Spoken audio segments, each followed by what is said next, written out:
akan tài ơi akan akan អ្នកលេងប៉ះអ្នកមែនហ៊ានទៅហ៊ានមកបាទហើយខ្ញុំសូមសរសើរអ្នកភូមិនេះខ្លាំងមែនតើណាគឺស្រោះដៃជួយគ្នាគឺស្រោះល្អតែមែនតើបងប្អូនបាទខ្ញុំមកលើកនេះគឺមកពីលើកណាគឺស្រោះដៃមែនតើបងប្អូនណានៅពេលដែលមានកម្មវិធីកម្មអីនេះគឺ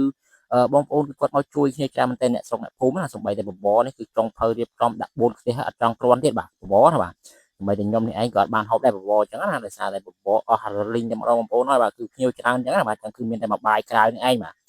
ដោយសារតែបបរអស់អញ្ចឹងអត់មានអីហូបទេតែប៉ុន្តែនៅកន្លែងហ្នឹងក៏មានអីហូបដែរបងប្អូនគាត់ថាយើងអត់ហូបអញ្ចឹងណាខ្ជិលញ៉ៃញ៉ៃគឺយកមកបាយក្រៅមកបាទបន្ទាប់ពីបាយហើយយើងដាក់កាខ្វេមកកែវអញ្ចឹងណាដើម្បីឲ្យជីវិតវាស្រស់ថ្លាបន្តិចអញ្ចឹងព្រោះ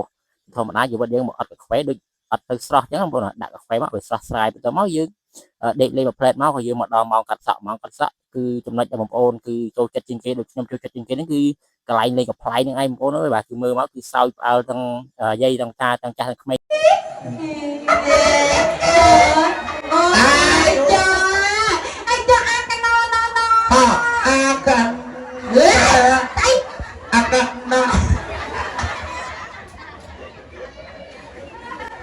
con anh đang làm mấy đó rồi là nhầm thằng ăn là non non đọt này không bằng anh đang làm mấy đấy mày con thằng ăn là nuôi bong làm ăn lương bong đời trai nghĩ con akan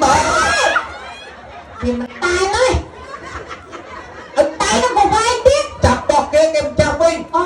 cái dây bọc kia là chặt tân năng à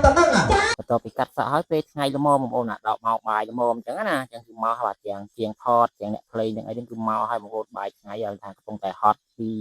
ធ្វើកម្មវិធីផងណាគឺដាក់បាយថ្ងៃទៅមកក្តៅហើយយាយគាត់ថាយាយចូលចិត្តណាស់អូនអើយឆ្ងាញ់ណាស់ពិសេសគឺអកតែប្រមាណហ្នឹងឯងបាទគឺដាក់មកគឺជាតិគ្រាប់មាត់តែម្ដងណា